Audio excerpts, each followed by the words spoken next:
Well, hello. I hope that you're having a great week and is staying productive and all is well. Today I wanted to talk about workers' compensation. I get asked this question often. Do I need it? Well, it all depends. The state of Texas is not required. However, depending on where the company is domiciled, it may or may not make a difference. But in regards to where we are, San Antonio, Texas, I get the question asked, is it expensive? Yeah, it can be expensive. That's usually the follow-up to the first part of the question. Now, is it necessary for all industries? Not really. I try to measure it this way. What's the exposure? If you find yourself outdoors, or if you're doing a lot of lifting, or if you're doing a lot of things that require the body and the motion of the body, well then, yeah, that might be something to consider. Now it also is cost is based on the actual payroll.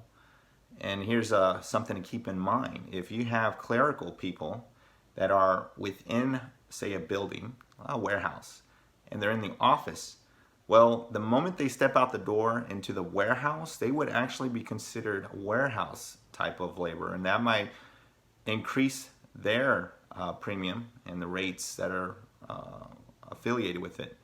So there is some careful consideration when you have that type of business that you're insuring.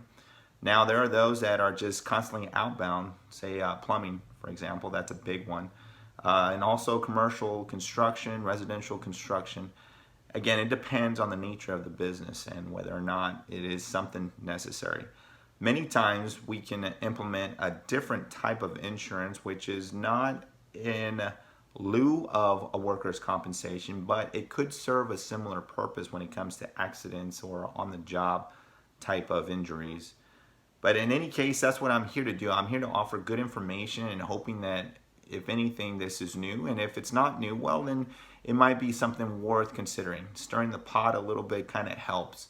Because if you're paying too much, well, what is it based on? Maybe it's time to update the information, or maybe it's time to give a frequency change up on the reporting, because premium is not necessarily refunded.